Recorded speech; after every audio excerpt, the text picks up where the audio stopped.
Hi friends, welcome back. അപ്പം ഇന്നത്തെ recipe ഒരു സ്പെഷ്യൽ സാമ്പാറിൻ്റെ റെസിപ്പിയാണ്. ഇത് സിമ്പിളായിട്ടും ഈസി ആയിട്ടും വീട്ടിലുണ്ടാക്കാം. ഞാനിത് ഓണമെല്ലായതുകൊണ്ട് ഒരു സാമ്പാർ ഉണ്ടാക്കാമെന്ന് വിചാരിച്ച് അങ്ങനെ ഉണ്ടാക്കിയതാണ്. നല്ലൊരു നാടൻ സ്റ്റൈലിൽ, കേരള സ്റ്റൈലാണ് ഉണ്ടാക്കിയത്. ഓണത്തിനെല്ലാം ഈസി ആയിട്ട് വേണമെങ്കിൽ ഇതുപോലെ സാമ്പാർ ഉണ്ടാക്കാം, നല്ല ടേസ്റ്റാണ്. അപ്പം ഇതെങ്ങനെ ഉണ്ടാക്കാമെന്ന് നോക്കാം. ആദ്യം തന്നെ ഇതിലത്തേക്ക് വേണ്ട പരിപ്പ് വേവിപ്പിച്ചെടുക്കണം. അതിന് വേണ്ടിയിട്ട് ഞാനൊരു കുക്കർ എടുത്ത് അതിലത്തേക്ക് 1/2 കപ്പ് പരിപ്പിട്ട് കൊടുക്കുന്നുണ്ട്. ഇത് ഒരു 30 മിനിറ്റ് അങ്ങനെ കുതിർത്ത് വെച്ചതാണ്. പിന്നെ അതിലത്തേക്ക് ആവശ്യത്തിന് വെള്ളം ഒഴിച്ച് കൊടുക്കുക. ഞാനിവിടെ ഒരു 1.5 കപ്പ് അങ്ങനെ വെള്ളം ഒഴിച്ചിട്ടുണ്ട്. പിന്നെ ഇതാ ഒരു പച്ചമുളക് ഇട്ട് കൊടുത്തിട്ടുണ്ട്. ഇനി ഇത് മൂടി വെച്ച് ഒരു വിസിൽ വേവിപ്പിച്ചെടുക്കണം. ഇനി ചെയ്യേണ്ട വെണ്ടക്ക ഒന്ന് ഓയിലിൽ വാട്ടിയെടുക്കണം. അപ്പം അത് ചെയ്യാം. അതിന് വേണ്ടിയിട്ട് കുറച്ച് ഓയിൽ മതി. 1 ടീസ്പൂണോ അല്ലെങ്കിൽ 2 ടീസ്പൂണോ ഓയിൽ ഒഴിച്ച് കൊടുക്കുക. എന്നിട്ട് അതിലത്തേക്ക് ഇതുപോലെ വെണ്ടക്ക ഇട്ട് കൊടുക്കുക. എന്നിട്ട് ഇത് നന്നായിട്ടൊന്ന് മിക്സ് ചെയ്തെടുക്കണം. ഇതൊന്ന് സോട്ടാവുന്നത് വരെ മിക്സ് ചെയ്തെടുക്കണം. ഇപ്പോൾ ഇത് സോട്ടായി കഴിഞ്ഞിട്ടുണ്ട്. ഇനി ഇതിലത്തേക്ക് ഒരു തക്കാളി ഇട്ട് കൊടുക്കുക. കുറച്ച് വലിയ പീസസ് ആക്കിയിട്ട് തന്നെ കട്ട് ചെയ്തിട്ട് ഇതുപോലെ ജസ്റ്റ് ഒന്ന് വാട്ടിയാൽ മതി. ഭയങ്കര ഉടഞ്ഞു പോകുകയൊന്നും ചെയ്യണ്ട. അപ്പോൾ ഇത്ര മതി. ഇപ്പം രണ്ടും കുക്കായി കിട്ടിയിട്ടുണ്ട്. ഇനി ഇതിലത്തേക്ക് വറുത്തരക്കാൻ വേണ്ടിയിട്ട് തേങ്ങ വറുത്തെടുക്കണം. അപ്പം അതിന് വേണ്ടിയിട്ടൊരു ഫ്രൈങ് പാൻ വെച്ച് അതിലത്തേക്ക് 1-2 ടീസ്പൂൺ ഓയിൽ ഒഴിച്ച് കൊടുക്കാം. കോക്കനട്ട് ഓയിൽ എടുക്കണം. അപ്പം അത് ഒഴിച്ച് കൊടുത്ത ശേഷം ഇതുപോലെ 3 ടീസ്പൂൺ മുഴുവനായിട്ടുള്ള മല്ലി ചേർക്കണം. ഇതില്ലെങ്കിൽ തേങ്ങ വറുത്ത് കഴിഞ്ഞിട്ട് പൊടി ചേർത്താൽ മതി. അപ്പോൾ ഇത് ജസ്റ്റ് ഒന്ന് സോട്ടാക്കി എടുക്കണം. ഒന്ന് ജസ്റ്റ് കളറ് മാറുന്നവരെ സോട്ടാക്കി എടുക്കുക.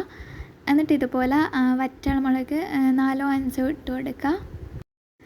എന്നിട്ട് അതും കൂടി ഒന്ന് സോട്ട് ചെയ്തെടുക്കണം. പിന്നെ ഇതുപോലെ തേങ്ങ ഇട്ട് കൊടുക്കണം. ഇതൊരു 1 കപ്പിൻ്റെ അടുത്ത് ഉണ്ടാവും. ഇനി ഇത് ഒന്ന് മിക്സ് ചെയ്തെടുക്കാം.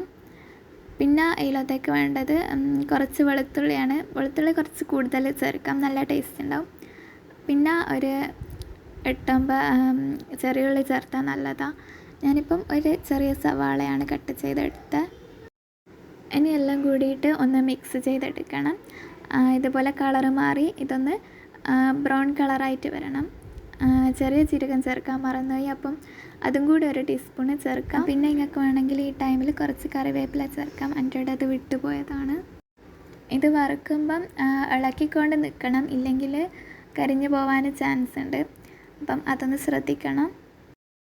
അപ്പോൾ ഇത് ഏകദേശം റെഡിയായിട്ട് വന്നിട്ടുണ്ട്. ഇനി ഫ്ലെയിം ഓഫാക്കാം. അപ്പോഴേക്ക് പരിപ്പ് വെന്ത് വന്നിട്ടുണ്ടാവും. ഇനി അതിലത്തേക്ക് കുറച്ച് വെജിറ്റബിൾസ് ആഡ് ചെയ്യണം. ഞാനിവിടെ എടുത്തിട്ടുള്ള ഏതെല്ലാമെന്ന് പറയാം. ഒരു മീഡിയം സൈസ് സവാള ഇതുപോലെ കുറച്ച് വലുതാക്കി കട്ട് ചെയ്തിട്ടുണ്ട്. പിന്നെ ഇതുപോലെ കുറച്ച് കറമൂസ്, കുറച്ച് വെള്ളരിക്ക, പിന്നെ കുറച്ച് ക്യാരറ്റ്, കുറച്ച് ഉരുളക്കിഴങ്ങ്, പിന്നെ ഇതുപോലെ ഒരു മുരിങ്ങക്ക. ഇനി ഇതൊക്കെ പരിപ്പിലേക്ക് ഇട്ട് കൊടുക്കുക. വെജിറ്റബിൾസ് നിങ്ങളെ ഇഷ്ടത്തിനനുസരിച്ച് എടുക്കാം. പിന്നെ വെജിറ്റബിൾസ് കുറേ എടുക്കണ്ട. കുറേ എടുക്കുമ്പം കറി തിക്കാവും. അപ്പം കുറച്ച് ലൂസിലാണ് വേണ്ടത്. അപ്പം കുറച്ചെടുക്കാം. ഇനി വെജിറ്റബിൾസ് മുങ്ങാൻ ആവശ്യമായിട്ടുള്ള വെള്ളം ചേർത്തിട്ട് ഇതുപോലെ അടച്ച് വെച്ച് ഒരു വിസിൽ കുക്ക് ചെയ്തെടുക്കണം. ഇനി ഒരു മിക്സിൻ്റെ ജാർ എടുത്തിട്ട് ഈ വറുത്ത് വെച്ച തേങ്ങയെല്ലാം അരച്ചെടുക്കണം. അപ്പം തേങ്ങയൊക്കെ അതിലകത്ത് ചേർത്ത് കൊടുക്കാം. ഇതരയാൻ പാകത്തിന് കുറച്ച് വെള്ളം ഒഴിച്ചിട്ട് വേണം അരച്ചെടുക്കാൻ.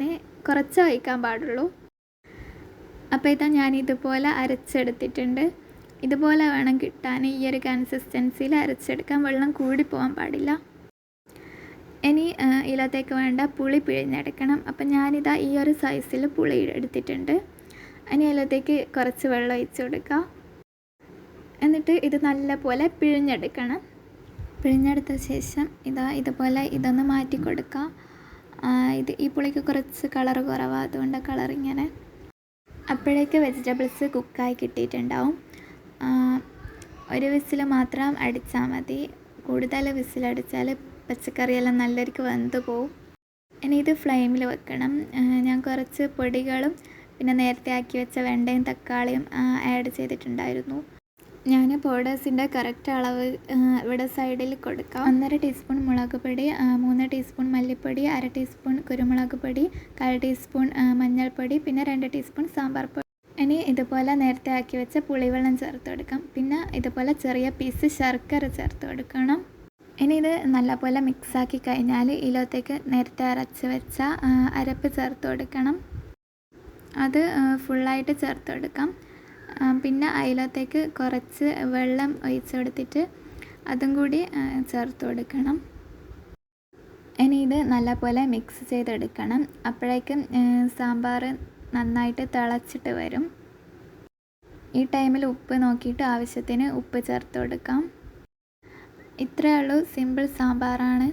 അതിന് ഇതിലേക്ക് കുറച്ച് സംഭവങ്ങൾ താളിച്ചൊഴിക്കണം. അതിന് വേണ്ടിയിട്ട് ഇതുപോലെ ഒരു പാൻ എടുത്തിട്ട് അതിലേക്ക് കുറച്ച് ഓയിൽ ചേർത്ത് കൊടുക്കുക. എന്നിട്ട് 1 ടീസ്പൂൺ കടുകിട്ട് പൊട്ടിക്കണം. പിന്നെ ഇതുപോലെ 1/4 ടീസ്പൂൺ ഉലുവ ചേർത്ത് കൊടുക്കാം. പിന്നെ ഇതുപോലെ തേങ്ങ പീസസ് കുറച്ച് ചേർത്ത് കൊടുത്തിട്ട് അതൊന്ന് കളറ് മാറ്റി ബ്രൗൺ കളറാക്കി എടുക്കണം. അത് ചെറുതായിട്ട് കളറ് മാറിയാൽ ഇതുപോലെ വറ്റൽമുളകും കുറച്ച് കറിവേപ്പിലയും ചേർത്തിട്ട് നന്നായിട്ട് മിക്സ് ചെയ്തെടുക്കണം. ഇത് സോട്ടായി കഴിഞ്ഞ പാട് തന്നെ കറിയിലേക്ക് ഒഴിച്ച് കൊടുക്കാം. എന്നിട്ടൊന്ന് ക്ലോസ് ചെയ്ത് കൊടുക്കുക. ഒരു 2-3 സെക്കൻഡ് ഒന്ന് ക്ലോസ് ചെയ്ത് വെക്കണം. എന്നിട്ട് ബാക്കിയുള്ളതും കൂടി ഇതിലേക്ക് തന്നെ ഒഴിച്ച് കൊടുക്കണം. പിന്നെ താളിക്കുമ്പം ലാസ്റ്റ് കുറച്ച് കായപ്പൊടി ചേർത്ത് കൊടുക്കണം. എൻ്റെ അത് വിട്ടുപോയി, അപ്പോൾ ഞാൻ ഈ ടൈമിൽ കുറച്ച് ചേർത്ത് കൊടുത്തിട്ടുണ്ട്. ഇനി ഇത് നല്ലപോലെ മിക്സ് ചെയ്തെടുക്കണം. അപ്പോൾ ഇത് കറി ഇവിടെ റെഡിയായി കിട്ടിയിട്ടുണ്ട്. ഇത് കണ്ടില്ലേ, ലൂസിലാണ് ഞാൻ എടുത്തത്. നിങ്ങൾക്ക് വേണമെങ്കിൽ തിളപ്പിച്ച് തിക്കാക്കി എടുക്കാം, പക്ഷേ ലൂസിലാണ് വേണ്ടത്. ഇനി ഞാൻ കുറച്ച് മല്ലിയില ചേർത്ത് കൊടുക്കുന്നുണ്ട്. ഇത് ഓപ്ഷണലാണ്. പിന്നെ ഈ കറിക്ക് നല്ല ടേസ്റ്റാണ്. നല്ല ഈസി ആയിട്ട് ഉണ്ടാക്കുകയും ചെയ്യാം. നല്ല ടേസ്റ്റും ഉണ്ട്. ഓണത്തിന് എല്ലാവരും ഇങ്ങനെ ഈ ഒരു മെത്തേഡിൽ ട്രൈ ചെയ്ത് നോക്ക്. സിമ്പിളായിട്ട് ഉണ്ടാക്കാം, നല്ല ടേസ്റ്റുമാണ്. പിന്നെ തിക്നെസ് നിങ്ങൾക്ക് നിങ്ങളെ പ്രിഫറൻസിനനുസരിച്ച് കൂട്ടിക്കൊടുക്കാം. കുറച്ച് വെള്ളത്തിൻ്റെ അളവ് കുറയ്ക്കുകയോ അല്ലെങ്കിൽ ഫ്ലെയിമിൽ കുറച്ച് നേരം വെച്ചിട്ട് തിക്കാക്കുകയും ചെയ്യാം.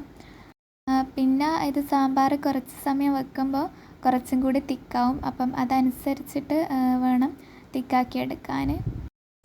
ഇതിപ്പം ഞാൻ ചൂടോടെ തന്നെ സെർവ് ചെയ്തതാണ് കാണിക്കുന്നത്. നല്ല ടേസ്റ്റായി സാമ്പാറിന്. ദോശേൻ്റെ കൂടെയും റൈസിൻ്റെ കൂടെയൊക്കെ നല്ല ടേസ്റ്റാണ് ഇതിന്. ഇങ്ങനെ എല്ലാവരും ഒരു വട്ടമെങ്കിലും ട്രൈ ചെയ്ത് നോക്ക്. നിങ്ങൾക്ക് എന്തായാലും ഇഷ്ടമാവും. വെജിറ്റബിൾസ് കറിയിൽ എനിക്ക് സാമ്പാറാണ് കൂടുതൽ ഇഷ്ടം. അപ്പം ഞാൻ പല രീതിയിൽ ഉണ്ടാക്കലുണ്ട്. അപ്പം അതിൽ വെച്ച് എനിക്ക് ഏറ്റവും ടേസ്റ്റായിട്ട് തോന്നുന്നത് ഇങ്ങനെ ഉണ്ടാക്കുമ്പോഴാണ്. അപ്പം എല്ലാവരും ഇങ്ങനെ ഒന്ന് ട്രൈ ചെയ്ത് നോക്ക്. ഇനിയും സാമ്പാറിൻ്റെ റെസിപ്പികൾ വേണമെങ്കിൽ കമൻറ്റ് ചെയ്യണം.